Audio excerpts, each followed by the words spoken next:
Got Mr. John Donovan's with me. Evening, John Don. Now then, are you okay? Are you okay? Can you hear me? Can't hear him. Can You're on mute, John. Well, I hope not. I don't know why you can't hear him. The joys of modern technology, yeah. So much for uninterrupted. Well, it's uninterrupted for me and you. I can't hear John Don. He is there, as you can see live on Facebook. He is there. Wave. Do a bit of puppetry for me. There you go. Love the hat, by the way. So yes, we're live. We're uninterrupted. Yeah, here we go. We've got a long week to talk about. A long week of travelling. First thing I want to do is pay tribute to each and every fan that made the trip, either to one or to both of them games down in the southwest, because yeah, it's an absolute grueler. They're literally 3 hours from nothing when you're coming back. I'll go in there, I suppose. You know, it doesn't really change. But it's a hell of a journey. It's a hell of a trip to do. I hate every moment. Yes, they're coming up. Every moment. But to every one of you that did it, well done. I tip John will tip his hat to you as well. Exactly. And we'll talk about them. We'll talk about the cup draw as well. Quarter-final cup draw. Wow. And we'll preview Leicester as well. We'll have a chat about Leicester, the league leaders who got beat on Friday night as well by somebody. Them. Yeah.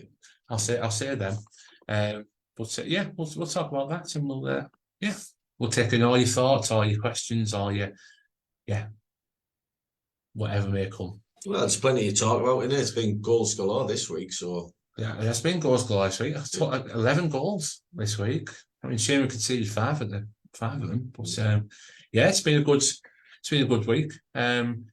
Just as that, put Mr. Steve Dixon with us here in Dicko. Evening, lads. Sorry I'm a bit late. I had a few technical difficulties. I can't hear. Why can't I hear him? But anyway, can you hear me, boys? Yeah, exactly. Right. Yeah, you're trying to sort that out. There's plenty to talk about. I mean, it was a long trip down to Exeter on Tuesday, and I think we'll all agree. I don't care about any performance or not like that. It's getting into the next round, getting our name in the hat, and we did manage to be ball number one. We all know the draw was, for me, it's been pretty kind of what we could have got, and it gives us an absolutely cracking chance of getting ourselves into a two-legged semi-final. Really does. I think I've fixed it now.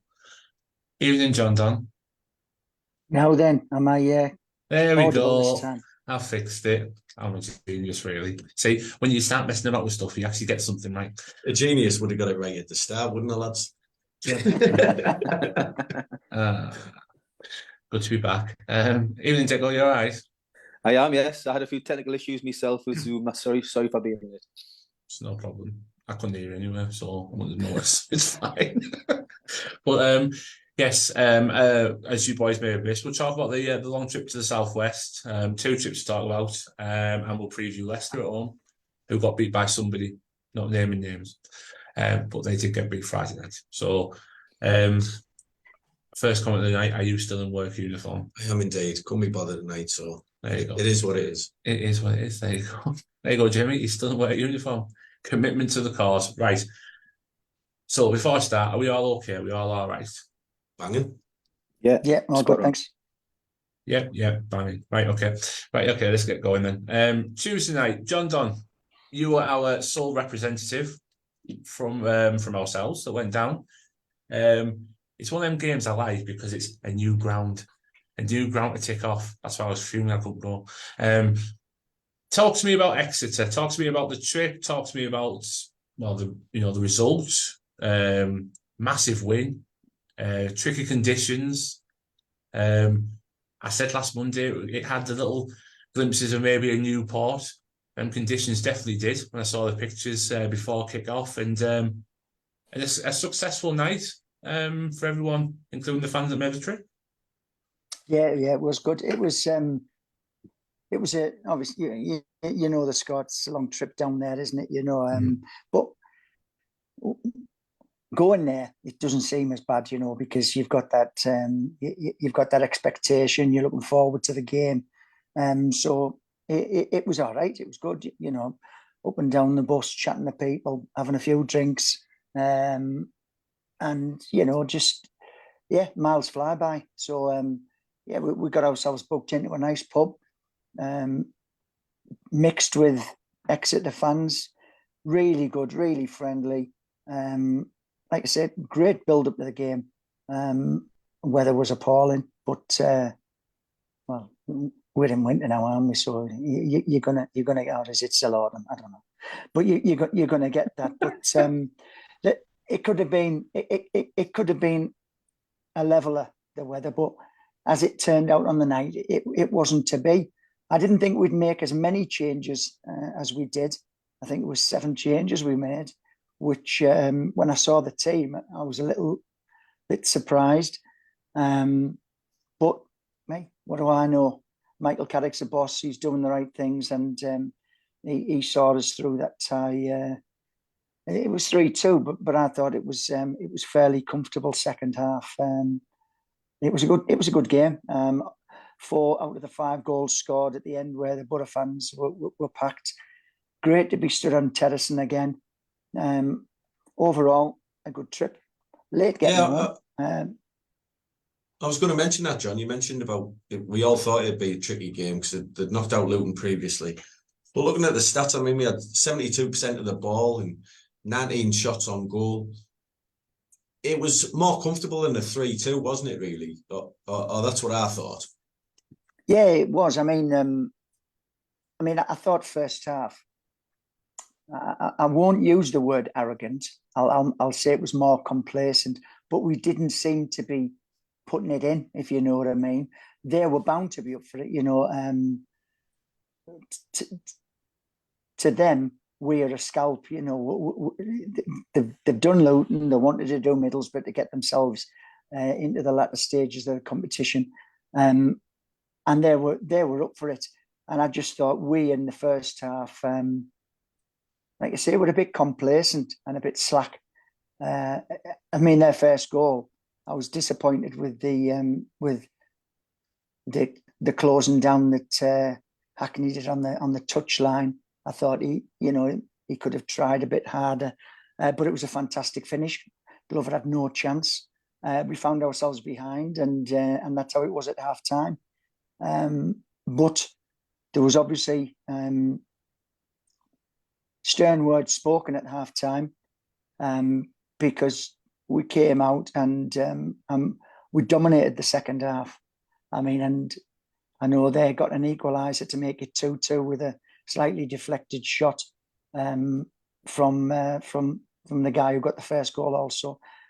But we looked comfortable on the ball, in control, and 3-2 did slightly flatter them, but it made for a good game. It did. It was a very good game. I completely agree with what you said about the first half. It was very complacent, lackadaisical from the Borough. It was very flat, and it was like the players let the conditions get to them a little bit and do a bit. I don't want to say slow, but they were half a yard behind what Exeter were doing as well, which is really worrying. There was just no urgency, Steve. You've got to treat every opponent the same, and I just think there wasn't any urgency with us. It was as if we thought it'll come eventually, but you've still got to put it in. You've still got to put the effort in and move off the ball, create space for yourself, and we didn't do that first half. But obviously, second half was a totally different story, and we were great. And to be fair, the goals we scored, I know the third was a penalty, but the first and second goal, they were fantastic goals, great goals. Like I say, at the end where the Borough fans were amassed and they came and they celebrated with us, it just made for a great night. Our first competitive game at the Real St James Park, and we come out smiling. I mean, you've just mentioned the goals there. Silvera's was a cracking goal. but it's massively up. That finish from Rodgers was Oh. absolutely sublime.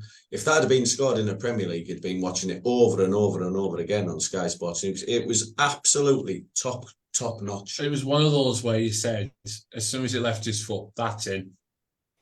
Like, It was a shame. It was a shame that Oh. Zaz from Plymouth must have been watching the game, because he done exactly the same on Saturday, didn't he? I was literally just about to say, I'm literally going to mention this exactly the same thing in about 10 minutes, because I said exactly the same thing for that second goal at Plymouth, which I was really annoyed about. I mean, there are a couple of players then that have had a little bit of stick in the last month or so. Yeah, they go. But both. No, I think it's not just Dico, and I think in general, in general, they haven't really performed, have they? But they haven't had much of a chance. But they're starting to chip in with a few goals now, and the decent goals that they're scoring. Do you know what I mean? So it's more positives on top of, what is it, 1 defeat in 10. So let's hope that these players do keep doing what they're doing, chipping in with goals, because it's going to be vital. And it was also, for me, a very, very well worked response to a disappointing defeat against Stoke. We bounced back straight away. There was no, you usually have, sometimes you get them defeats where it takes you a couple of games to get back in your stride again.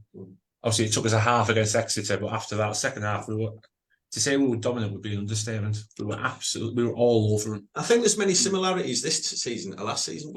We are now starting to score goals for fun. Yeah. But we're conceding a lot of goals, which was similar last year. Yeah. I mean, it's we've watched some cracking games in the last 10 games, to be fair. Great. Some really good football, attacking play. And if we can win games 3-2, I'll take that all day long. I'd probably say the last 12 months we've watched some cracking games of football. Ever since Carrick's took over, we've been spoiled a bit. It's how many times we scored 3 goals under Carrick?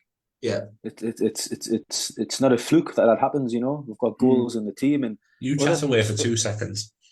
Other than the Stoke game, which was really unlike Middlesbrough, we're back to normality in Exeter and the Plymouth game, playing really, really good attacking football and scoring goals like we can.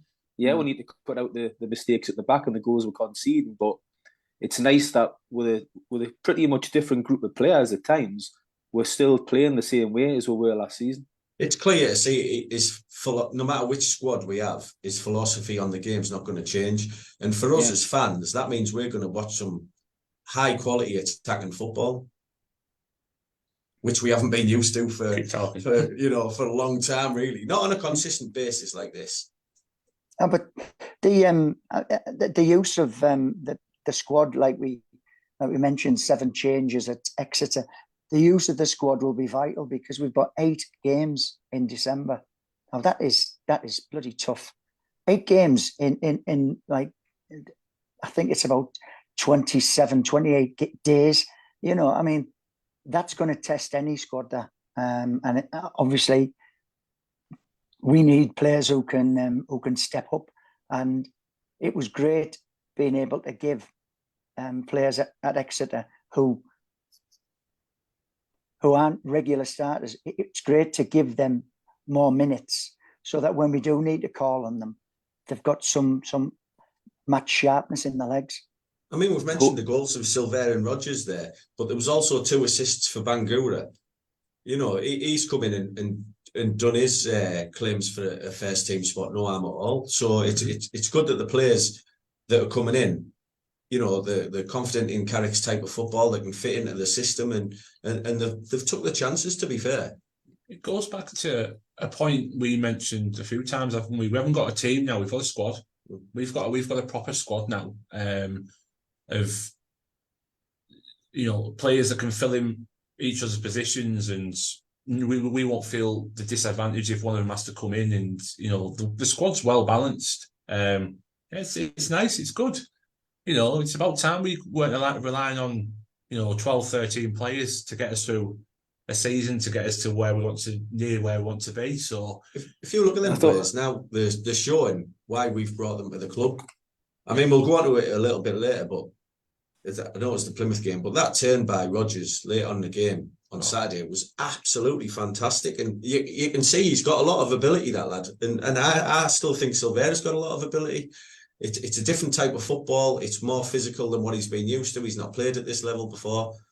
You can see that they've got something in them, all these players. Well, that's it, isn't it? I mean, Rodgers came through the Manchester City Academy. I know 20 years ago, it would have been the biggest thing to say, it'd been, an average academy, whatever, but they've piled money into their academy. Look at the players that City have produced. Well, didn't he cost City something like 4 million from West Brom or something when he was a young kid or something? It was something pretty high. Yeah. And for us to pick up a player for pretty much nothing, and you can see he's got ability. Yeah, you can. He made the choice as well, come here. So, yeah. Oh, by the way, it's 19.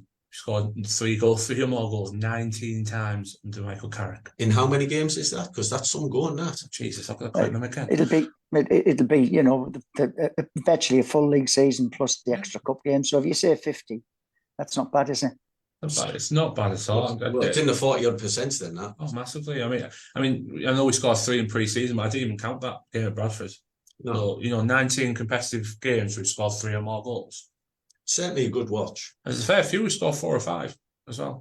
Tell you what, John, you mentioned Bangura on midweek. I thought Bangura and Dijksteel both had a claim to start on Saturday because, like you always say, the shirt's yours if you play well. And I thought both of them give a new dimension midweek, driving forward, pace, creativity, assists, defended pretty well as well. I thought both of them looked good. So that's encouraging because, like you said, we've got all these games coming up in December. And we're going to need the squad.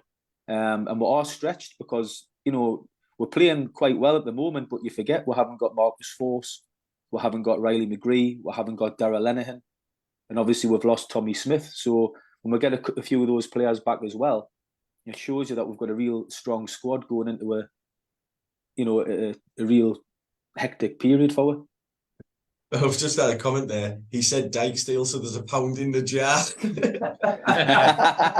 Oh, yes, Jason gave me the jar. Oh, yesterday. It might be a bit of a controversial opinion, this, but I actually like the look of Bangura more than I like the look of Engel.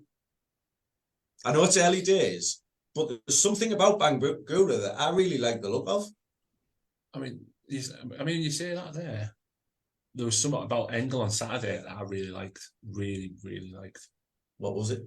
He got stuck in. What was it? He got stuck in. His touch was brilliant. I don't interrupt you, do I, Georgie boy? And his touch, his work rate, everything on Saturday was perfect because there was nothing wrong with anything. For me, nothing wrong with anything he did on Saturday, and he worked his socks off because it was tough down there Saturday, really tough.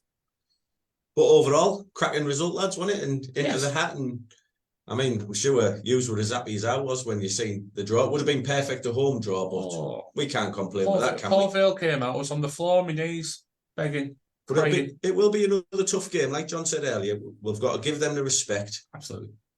That stadium's going to be bouncing. Vale Park. Is it still Vale Park? It is, yeah. It'll be full to the rafters. It's a huge, huge chance for them to get into a semi-finals of a major cup competition. Underdogs.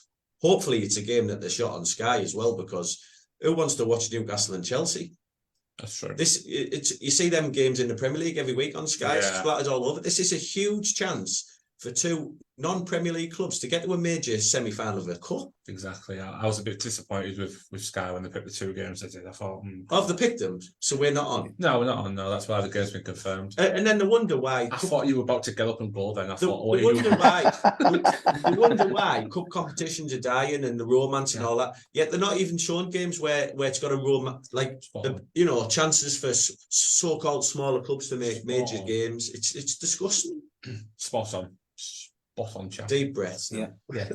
Sit back down, get comfy. I honestly thought you were about to get up and walk out. I thought I've upset him. I'm not surprised, to be fair, but it's not right. Well, a quick on JG, man of the match for Tuesday. Morgan Rodgers for me. I just thought he looked the standout player. There was quite a few good performances, but I chose Morgan Rodgers. I mean, he scored an absolutely fantastic goal. And he looks tricky. He sometimes you think he's overrun the ball, but he's got good close control. I think he'll improve with us, and there's a good player in there, definitely. Very good player. I'm going to go for Bangura. Why? Because I made a point about Engel. No. I'd already said prior to you, so if you listen, Steve. So yeah, 2 assists. 2 assists. I think he had a decent game, so I'm going to give it a Bangura. I'm gonna go on, take over, Charles. Well, I did think Dijksteel played well, as did Bangura. You'll have a tenner by the end of the show, at least. Get in. As did Bangura, but I do agree with JD. I think Morgan Rogers was the game changer and was the class act on the night. So Hold on a minute. Morgan Rogers. You agree with JD? That's not supposed to happen this season. What's going on here? I've got you lined up He's for a gonna fight put- at half. You need to put a fiver in the jar for that. You've got 40 minutes to go yet, by the way. I know. Long way to go yet. What about you, Steve? I'll make it after. I thought Rogers was absolutely superb. I've sang his praises. So I said he'll get good, and he's getting there now. So just proving the point. I don't know. Right, Plymouth Saturday. Jesus God, that was a long way. Such a long way to go. It was quite funny because on the way down we actually saw the sign for Exeter, and I thought we've still got another hour here. We've still got another hour of this, and I couldn't feel my backside. And I'd had a fair few to keep me going, and yeah, cracking weekend, cracking company, JD, cracking organisation. You picked up a great spot. Well done. I did say I'd bring the points back. I didn't quite. I brought you waypoint, so I'll be happy with that. But yes, it was a good weekend. So 2 o'clock came about. I was actually still on the way to the ground then, because traffic getting to Plymouth was a bit of a nightmare. But what did you think of the team when you saw it? I don't really think you can complain too much about the team. I was quite happy with it, to be honest. I thought it'd be strong enough to get the 3 points. We'll go into it a little bit later on, but I expected us to win. I think it's 2 points dropped rather than a point gained, which is strange for an away game. But I think when we talk about the game, I think we've got to look at that as 2 points dropped, personally. Does that show the position we're now in? It shows how far we've come Yeah. in the last 10 games, because I think we'd have snapped people's hands off for a point, a couple of months ago. When we literally only had. I'd be surprised if any of us will say at the end of this segment that they're happy with the point. Segment. All I could think of there was Terry's chocolate orange. Right. You can get mint ones of them now, by the way, which you haven't tried, but they look banging. No, they're Terry's chocolate mint. They're not chocolate mint orange. Yeah, the mint man. There are other chocolates available. Yes, by popular demand in various shops. Right. 2 o'clock, gentlemen. JD, I'll start with you. 2 o'clock game. What did you think of the team? I was comfortable with it. I was okay, Yeah, I thought, like John Cutler, I thought it was a team to win the match. Didn't turn out that way, sadly. Yeah. Spoiler alert. I was the same as you. I saw the team. Well, I closed one eye and saw the team, and I was like, yeah, that's a good team. That I was happy with that. But I'll ask you this one, Dicko. A few people said, why not Leicester? What was your thoughts? Instead of Howson? Because you said that the partnership between Barca and Hackney was really good now. I'm not picking on you, by the way. I'm just posing the question to you. I said the other week, I think that Hackney can play with either, but I'm not so sure the other two can play together. So in an away game like that, I was happy with Howson to come back in. He's got the experience, a steady head, so I had no problem with it. Barlaser, for me, since he's come to the club, has been hit and miss. He's had the odd good moment this season, I've got to be honest, but for me, he's still in the category of I'm not sure. I'm not sure if he's going to be a first team regular to push forward and take over Johnny Howson in the Middlesbrough side looking forward. I think Howson and Barlaser are too similar together when they play. And Hackney's the difference because he drives forward. He's a box-to-box player. He takes chances. He takes people on. So for me, I was happy with Johnny Howson in the team. Yeah, I was as well, to be fair. I thought a trip like that, a bit of experience in the middle of the park, I thought you can't go wrong with the captain. You know what you're going to get with Johnny, don't you? Yeah. To be fair. Of course you the only change I would have made, and you can get your Dijksteel jaw ready again. Get in. was, and it's no slur on Rav van den Berg, but I think he looks clunky at fullback. He looks exactly what he is, which That is a great word. He does. He's exactly what he is. He's a centre half playing at fullback, and I thought he looked clunky against Stoke, where he was getting himself in a mess. And on Saturday, he had a poor afternoon. What I was surprised about was that the Middlesbrough hadn't done the homework on Plymouth, because Plymouth's strengths are all down their left-hand side with Azaz and Ballymunba, who looked a real talent, by the way, quick, low centre of gravity. A great name as well. Middlesbrough might not have done the homework, but somebody has. I know. And I thought as soon as I seen that he had went with Rav van den Berg ahead of Dijksteel, I knew he'd give him a hard afternoon, because what Rav can't do, he's slow on the turn. He likes, when he's on the ball, he likes to come inside. He kind of go down the wing. He doesn't get crosses in. And I think they targeted Rav van den Berg on Saturday, and he had a poor first half. I was disappointed in Ballymunba though. He's number 2. Surely, if you're Mumba, you should be number 5, yeah. But well, that's Mambo. That's Mambo. but getting back to Van den Berg, it's not a slur on him. Like, he's a good footballer. He's going to be an excellent player for Middlesbrough, and I'm sure I would like to see him given a run eventually at centre half alongside a Dale Fry, and see what he's made of. But I'm not having him as a fullback, and I think we've got a good fullback in Dijksteel who's quick. You see him midweek, he drives forward, he takes people on, he works well with Isaiah Jones and Matt Crooks. And if Michael Carrick could be bothered to listen to this podcast, I would urge him to give Dijksteel a run at fullback, because he's a good player. Yeah, no, you're absolutely right. I'll make a point about Dijksteel a little bit later, because Jason pointed this out to me as well on the way home yesterday. I did agree with him when I heard it. Do you just think though, it's like I said earlier, 1 defeat in 10 games. He hasn't made any particularly bad mistakes. It's a bit brutal to take him out. I agree with what you're saying. I would actually like to see Dijksteel starting it, and I don't think Van den Berg is a right back. He doesn't look natural in that position. I think he's a good defender. He's, like you said, he's going to be a good player for this club. But I think it's a bit harsh to take somebody out when you've lost 1 game in 10. I think once Dijksteel does get in, I agree with you. I think he'll stay in the team. But I just think that's the reason why Dijksteel's not in at the moment. I think why one of the reasons is it's tactical, because last season we played the same way. Carrick, for balance in the way we play, he likes his left back to go flying forward and his right back to sort of sit in and cover.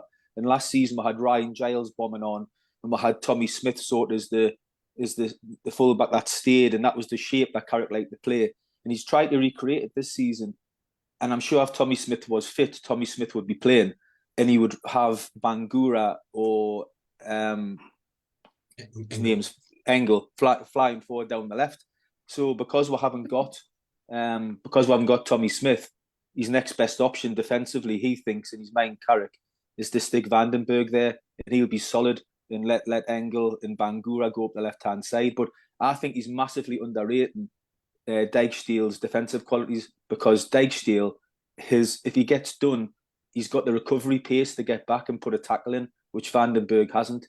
And I think Dijksteel's still a decent defender as well, which he's proven at Middlesbrough over a number of seasons.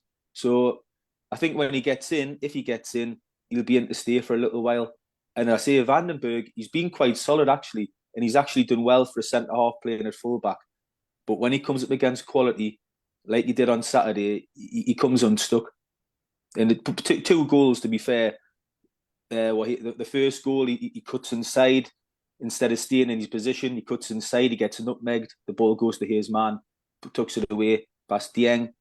And then the second goal, I don't know what he's doing. He's with the player, then he's not with the player, then he's pointing just for somebody to watch the player going past him on the outside.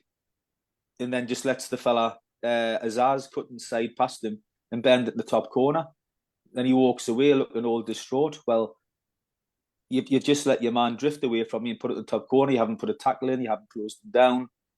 I don't know what he was doing. So Well, there was midfielders there that should have assisted that and closed that down. And it's not all his fault. He just had a poor half, Yeah. John, and I think he should have been hooked at half time.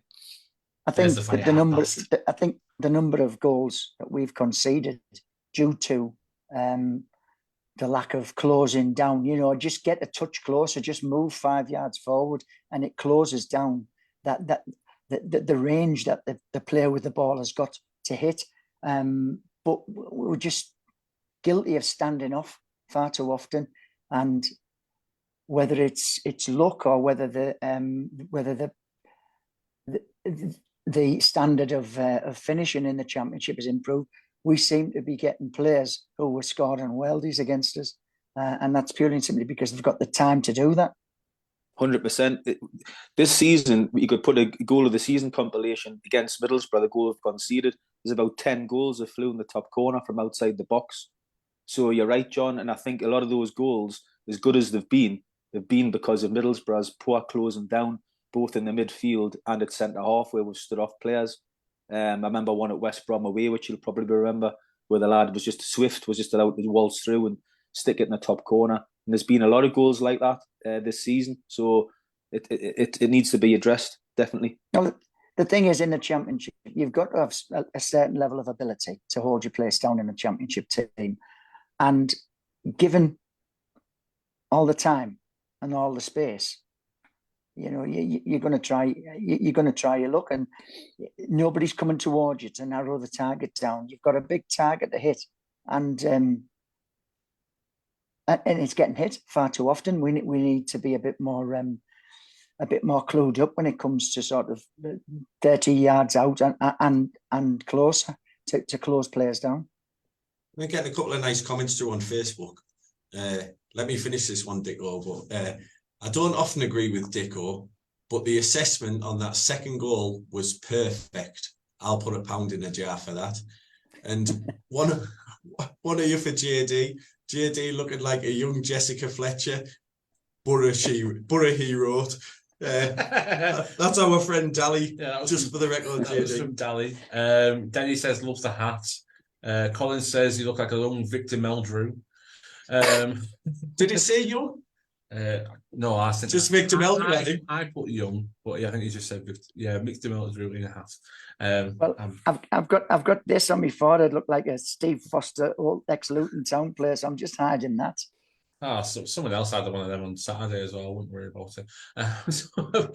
There's a message there as well. I think Colin Fry it against Leicester. I'd start Dijksteel and Bangura. I was holding that for later. When we talked about Leicester. Yeah. Anyway, so there you go. If you want to send in your thoughts about who you play at fullback, that's what we're going to talk about in about 10 minutes. So there you go. Right, but you say about second goal. You're absolutely right. He doesn't get tracked, and Vandenberg loses his man really quick. And JD's right as well. Either Hackney or Howson should be following that run, and if the man does come in and he doesn't follow the run, that should be his man. Effectively as a handover. I'm not saying it's an excuse. But as soon as he hit that ball, I was in that top corner of that stand, and I just went, that's in. I didn't even bother looking where he hit the net. I went, that's in. I put my head straight in his hands. It was just one of those shots where you just go, yeah, he's not saving that. Again, Paul Dieng has had some screamers past him this year, and that was another one. But, they say you go into half-time, 2-1 down, tunnels right next to the away end. They got a lot of encouragement as well from Borough fans in the stands, to get behind and keep going. And that response in the second half was absolutely spot on. It was superb. At half time, I was thinking to myself, I don't know, we're behind, to be honest. And I fully expected us to go on and win the game. Because, I said earlier, we had 19 shots at Exeter. We had 20 odd at Plymouth on Saturday with 11 on target. That's it's some attacking threat we've got. Oh, gotcha. Some of the quality of the goals on Saturday again from us was really good. Mm-hmm. I know it's skipping it a little bit here, but the third one, Jones's ball to Crooks on that right hand side was outstanding. Yeah. The first goal, Coburn getting the near post off the ball that went wide. you know, it's good football, and we've been screaming for a centre forward to get in and around the 6-yard box, and Coburn finally seems to be doing it, and that can only be good because we put in some belting balls again on Saturday, and we've done it in the last few weeks. I think the crossing we whinged a bit about last year, but Jones especially, his final ball's been far better this year than it was last year. Yeah, no, you're absolutely right. It seems like it's something he's worked on a little bit, doesn't it? Which is great. It's obviously helping us. And I say the player for the third goal was brilliant. I haven't seen the second goal because obviously I turned around for penalties and I had no time to turn that around when Coburn penalty tapped it in. So, I heard the big scream from the Plymouth fans. I thought, oh, well, I don't want to say what next. That's put pound in the jam.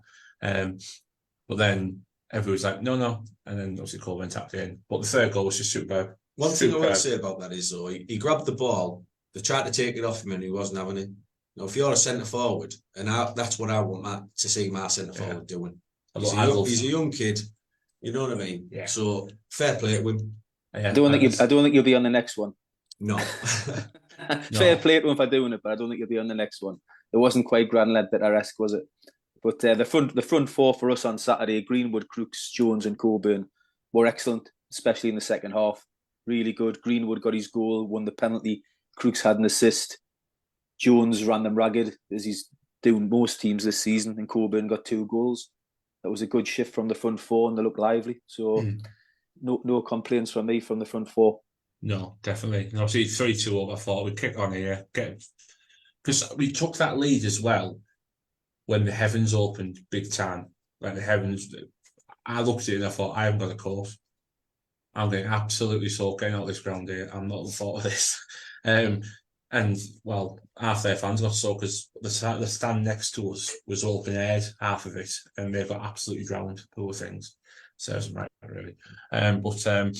Big talking point of the game, though, because we haven't mentioned it yet. Can anybody explain why their player wasn't sent off for bringing down Isaiah Jones on the edge of the box? No, I can't. I really can't. I was absolutely bouncing in my seat. To the point I broke my seat. I'm sorry. My bad. I was absolutely seething. It was. I can understand if it's a penalty because obviously the double jeopardy rule comes in.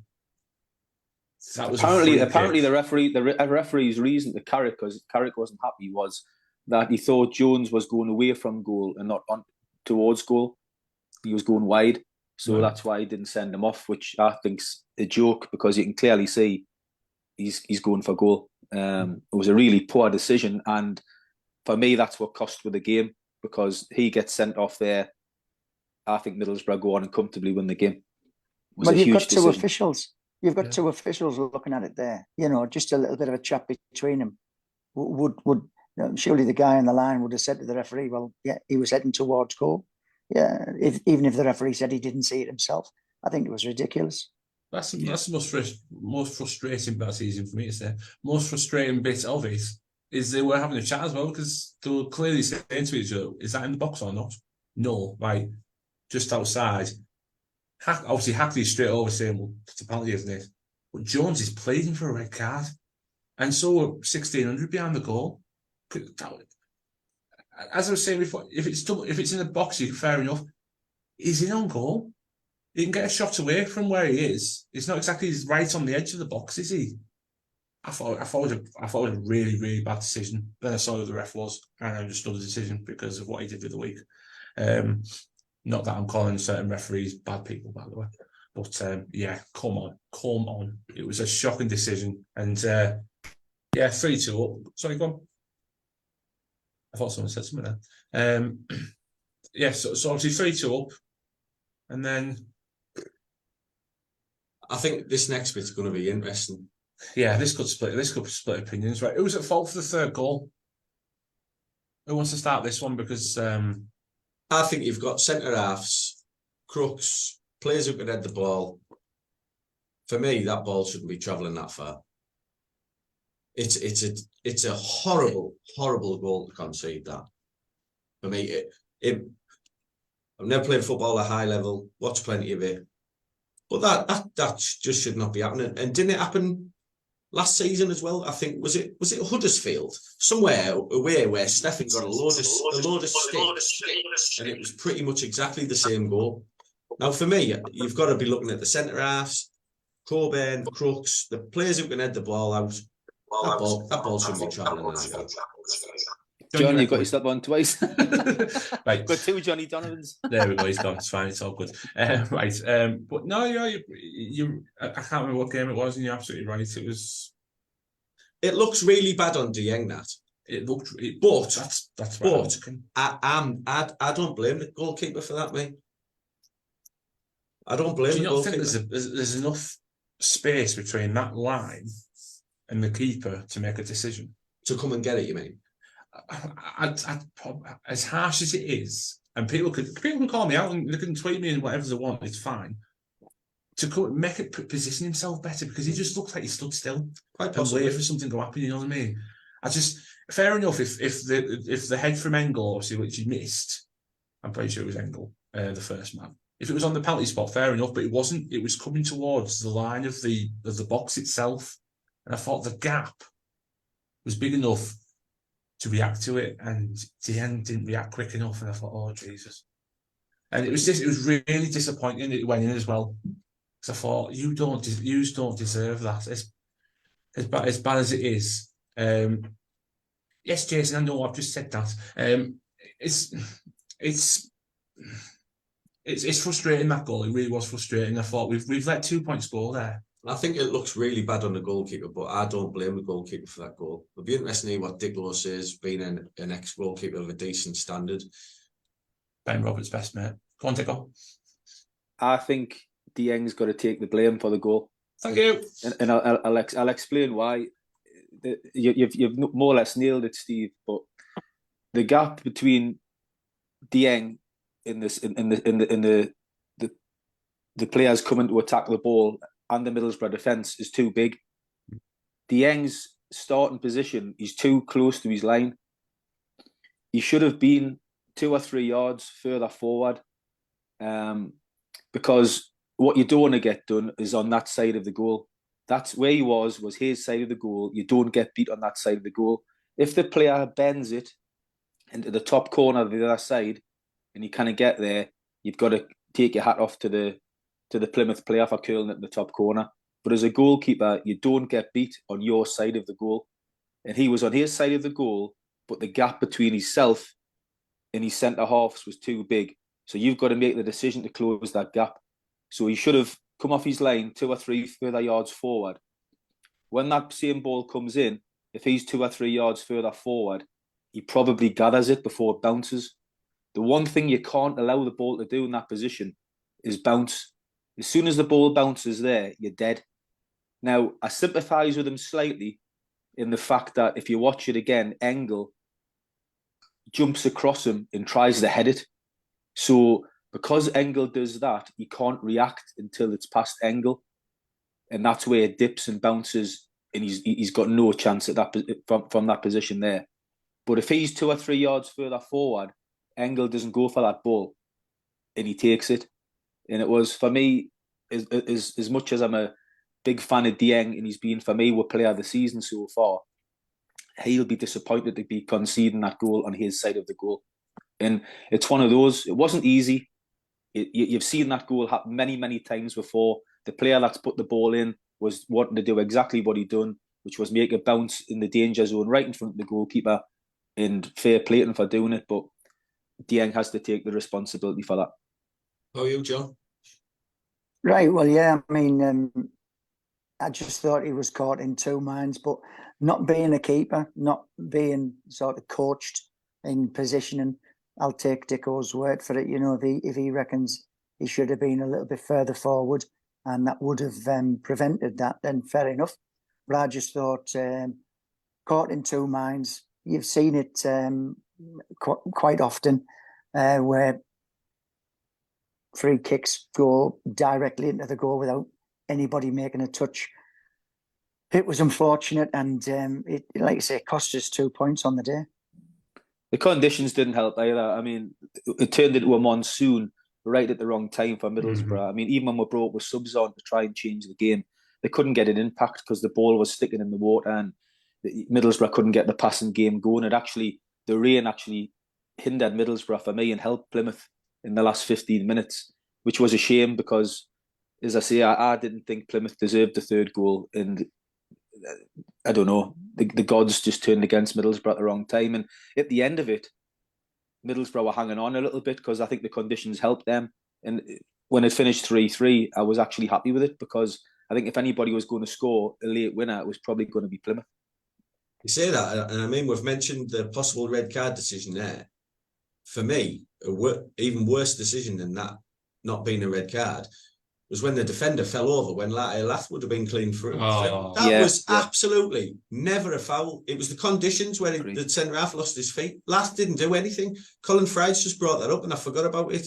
So thank you, Colin, for bringing that up. It was a disgraceful decision, that. Absolutely 100%. Disgraceful. 100% agree, John. Shocking. Just a real soft, weak referee that he didn't want the game being won in the last minute in controversial circumstances. He probably thought the Plymouth players would jump all over him. It was weak refereeing and it was weak defending. Lathi Lath, for a little fella, he's strong and he was just too strong for the Plymouth defender. Shrugged him off and was away on goal. It was a poor decision. So I said earlier that I think it was 2 points dropped rather than a point gained. What do you guys think? 2 drops. I'll reserve my judgment the Saturday because any away point for me is a good point generally. And we did actually play well in the game and it was tough for the conditions and the way it turned out. Now we've got Leicester on Saturday, which I think most people expect we to lose. So if we end up getting something from Leicester, I think Plymouth could look a good point. It just depends which way you look at it. So I always think if you get a point away from home, unless you've really chucked it away in the last couple of seconds, it's never a bad point, really. Well, I think playing as well as we did second half and then regaining the lead and then to lose it by Plymouth's third goal, which was disappointing to say the least. Yeah, I'll count it as 2 points dropped. Right, man of the matches then. So start with you. I think 2 goals for Josh. I think I'm going to give it to him. I know he fluffed his penalty, but he was. Did you give him the first one? Yeah. He did. Right. Well, he got given it off me because I've just said he's got 2 goals, so he's having them. So I'm going to give it to Josh. He's had a little bit of stick the last couple of weeks, but I think since him coming in, I think he's done really well. So I'm going to give it to Josh for Saturday. Yeah. Tickle? I'll give it to Dale Fry because I thought second half he was a colossus. He won every single header. And late on in the game when they were pinging those corners in, he was heading the ball from under his own crossbar at times. I thought he was a big player for one Saturday. I thought he'd done really well. Don? Yeah, Dale Fry was exceptional. Him and McNair done really well as a partnership. But Lucas Engel gets my man of the match vote. I just thought he was solid throughout the game, and a couple of times first half he was putting that ball. He put the ball in for the first goal. Obviously, he was putting dangerous balls in the box. So Lucas Engel. Can we have an Engel jar for John as well? It'll be part of the same try jar, don't worry. And I agree with Engel. I really do. He was really, really good. As I said, I thought Matt Crooks was superb. So, are you going for? I'm going Matt Crooks. I thought Crooks, he was brilliant. Behind the striker as well. I thought he was really good. I thought things stuck to him really well, especially when he got drenched and everything stuck to everyone. So, but apart from that, he was very, very good. He did his role. He linked up with Jones really well as he did. But the point I was going to make about Dijkster as well, Dijkster only works well with Jones if Crooks is there. Crooks can work well with Jones when Dijkster's not there. And Vandenberg works well with Jones without Crooks as well. God, I'm confused now. Because Vandenberg does his bit, stays where he is. Jones does his bit.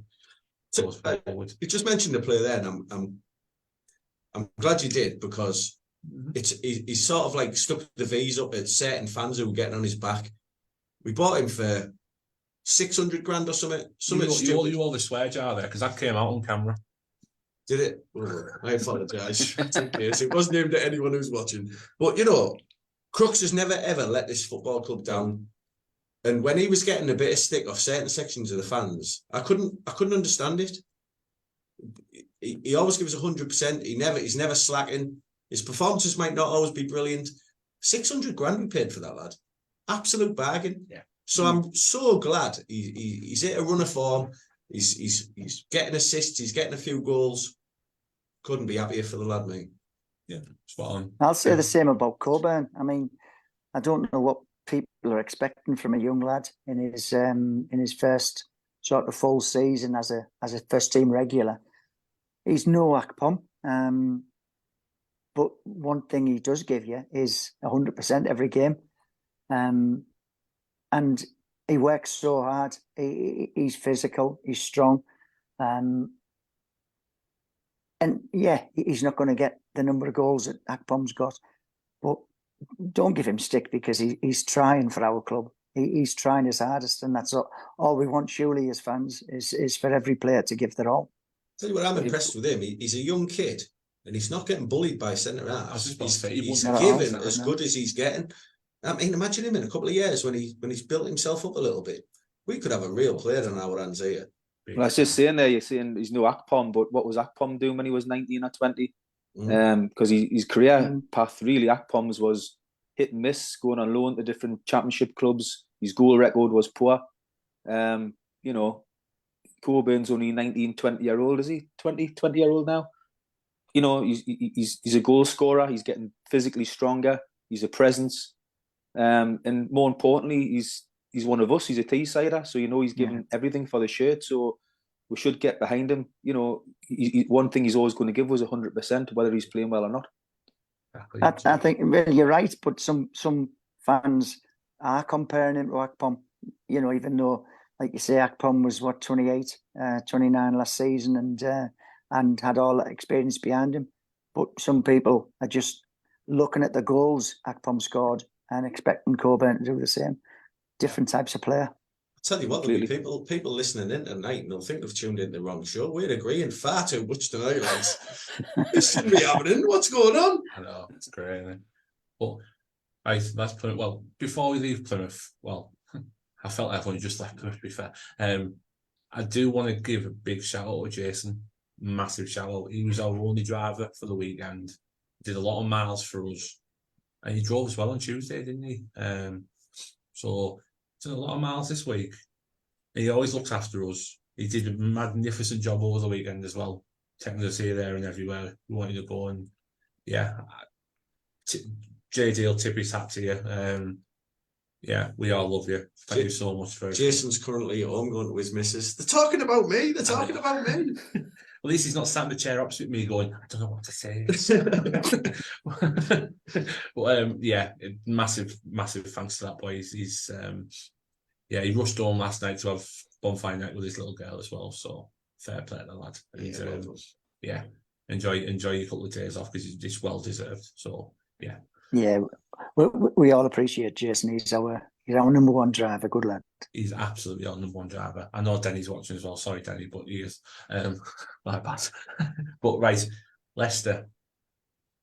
So this is going to be. I circled this game in like this run of 6-7 games as the test. So because this is the team to beat. This is the team everybody's aiming at. I know they got beat Friday night. I didn't watch the game, so I couldn't comment on, performance, quality, whatever it may be. But this is the team everybody's trying to catch now, isn't it? This is the team everybody's trying to keep up with to get back to the Premier League. This isn't a game I fear. No. This is a game I'm really looking forward to see if the players that we've just been praising for us scoring and creating goals can do it against, in my opinion, by a long way the best team in the league. Yeah, and that's exactly why I said test, because this is the test for them. How far have you come from that shocking first half at Sheffield Wednesday a month and a half ago to now? How far have you come in that space of time to shoot us halfway up the league? Because that's what we've done. I bet if you offered them a point now, I bet they'd take it. Yeah. Coming up here against a team who's lost 1 in 10. Yeah. Top of the league, they'd take a point all day long. I mean, they've just ended their own little run. I know they won 9 games in a row before Friday night. I say they're absolutely flying, and rightly so. I mean, look at the squad. No, they've got some good players. That squad's ridiculous. But I mean, we're actually talking about this on Friday night, and loads of people said their squad's it's different gravy compared to everybody else's in this league. It really is different. It's different level. Haven't lost a lot of players, have they? They've done well to keep the majority of the players. They've got a Premiership squad. I think They've they've got already lost. loads Is of it Madison Barnes have only lost? They've got, Tielemans. And they've Tielemans. got, That's they've got it. loads of attacking options across the front. The players on the bench, like Iniacho sitting on the bench, you know, with millions and millions of pounds. They're a different level to everybody else in the Championship, unfortunately, squad-wise. And I think regardless of what happens on Saturday, I think Leicester will win the league by a country mile. I predicted it in August. By the way, if you want to, I don't think you have to be too clever to predict Leicester would No, be there. Like, not at all. No, but that's what I'm saying. It's no surprise, is it? That you look at the squad and the money they've got, you know, and the players they've brought in. Good players like Cody, who they signed from Wolves, you know, and Winks from Spurs. You know, they've got a good side. Yeah, they've got a lovely mix of youth and experience. The balance is perfect. And they've got a cracking coach as well, because obviously they've got someone that's learned from one of the best in what's his name? Enzo Maresca. And why is he linked with us? 2006 Eindhoven. That's the one. Yes. Remember him well. Yes. Sadly. Unfortunately. But so yes. we owe him one, don't we? So let's do it on Saturday. Or nothing, apart from a kick in the head. Yes, he started his coaching life very well, hasn't he? Let's face it. He started very well. And JJ, what are you expecting from Saturday? A really tough game. They've picked up maximum points away from home, haven't they? Yes. Not been beaten, not even a draw. So yeah, they're going to bring a big following. They'll be confident. They'll want to bounce back from the defeat against Leeds. So it's going to be a really, really tough game. But you know what? You mentioned some of the players I had there, and you know, we've got players who are performing just as well in the division. If you're a stat man, I'm not particularly, but you look at the number of completed passes, the number of whatever stats they throw at you. You know, Aidan Hackney is above Harry Winks in a lot of those tables. So I mean, we've got good players that they need to be fearful of. It'll be a good game, and like you said, Steve, it'll be a really tough test. But looking forward to it. So it's about. Yeah, you're absolutely right. Like Colin Fry's just messaged there, can't give Leicester a goal start. I think the first goal's vital on Saturday. It's huge. If we can get the fans right behind us, I think it gives us a chance, to be honest. It does. It's another big crowd Saturday. And I imagine a pretty good following coming up from the East Midlands. You'd be surprised if they don't sell out 3,000 tickets, wouldn't you, with the start they've had? I think the Borough crowd are going to be important on Saturday. I think we've got to be right behind them. We're always good when we're underdogs as well. I think, you know, most people expect it to be a tough game, so I'm hoping the Borough crowd are right behind the boys, you know, make it really intimidating atmosphere and raucous. Absolutely. Start off, you know, right behind the lads, because I think the players will need them on Saturday, because it's going to be we're going to have to defend a hell of a lot better than we have done of late if we're going to get anything out of the game. And like you've just said before, Cuts, I think the first goal is going to be important. If Middlesbrough can get the first goal and get the crowd engaged in the game, and, you know, give Leicester a few doubts because they've just lost the Leeds, then maybe Middlesbrough can cause a little bit of an upset. But we're going to have to defend a hell of a lot better than we've been of late. So we've got some predictions in already. Surprise, surprise, Dally's gone Crooks anytime 1-1. Yeah, he did. I'm going Dale Fry for anytime goal scorer and 2-1 Middlesbrough. Jack O's gone Latte Lath 1-0. Jason the bus driver's gone 1-0 Crooks. So we've got you, JD, and you, Dick O. You going me, yeah? Yeah. Yeah, you start as well. My head says we'll get beat 2 or 3-1, but I don't go with my head. I always go with my heart. So I'll go Crooks 2-1 Middlesbrough. That'll do really nicely. And that'll do my weekend. And mine. Josh Coburn 2-0 Middlesbrough. Yeah. Ooh. like that. And it's the last game before the national break as well, so you've got I'll be happy with a point on Saturday. I know you've said that we lost 2 points, in your opinion, against Plymouth, but I think any result against Leicester, whether it's a point or a win, even a point's a decent point for Middlesbrough. So I'll be, as long as we don't get beat on Saturday, I'll be happy going into the international break. So Leicester 100% away from home, all 6 of us. Not one of them going for the Leicester win. Brilliant. Come on. Well, we're Borough fans, aren't we? I mean, Exactly. heart overhead, like Dicko says. And you know what? I agree with him again. This is really, really bad. I agree with him again. I'd take a point. Take a point right now. That's why Charles getting filled nicely. A game to look forward to, though, lads, isn't it? It's a game for us to relish. Definitely, yeah. Yeah, it's like you say, it's going to be another 27, 28,000 crowd. I'm sure of it. And you know, it should be good. Get our players lifted and see what we can produce. I know the club haven't said anything yet, but I imagine it'll probably come on the next couple of days. I'd get your seats a couple of minutes early. I think it's obviously Remembrance Day, isn't it? Yeah. Saturday. So yeah, get your seats early. I think they're giving some tickets to the Soldiers again, aren't they, as well? Yeah, fair play. The club, yeah, as well. So, which is good. Yeah, get yourselves to the seats early. There was a bit of frack out of Plymouth. A couple of people jumping in when the 2 minute silence was on. So yeah, come and show your respect. And, I'm sure they will. Get behind the boys, and just like that, we're all done again. Another Monday done. Makes Monday so much better, doesn't it? Chatting about the best subject in the world. But right, boys, JD, Dicko, thank you very much for popping on. I'll see you both at the weekend. Have a good week rest, especially you, JD. Obviously, you're travelling last week as well, so a very rare no midweek game for us this week, so it's very good. So yes, feet up, and I'll see you both Saturday. But I'll see you Saturday. You will indeed. And everybody listening, watching, commenting. Your comments have been brilliant, by the way. Thank you so much for getting in touch. Thank you. And yeah, we'll chat again next week and get your thoughts in about what we'll talk about after Leicester as well, because we've got a bit of a gap. There's a 2-week gap on the national break, so obviously I need something for that. And then after the week after, we're going to go worst Bury 11. Oh, so get thinking. That's going to be a good one. There'll be plenty of choice there, won't there? Oh yes, they will. So yes, thank you very much. I'll talk to you all next week. Arrivederci. Up the Borough. Be seeing you. Up the Borough. Get Up the behind Borough, the boys. lads. Up the Borough. Cheers, boys. Spot on that. Enjoyed it.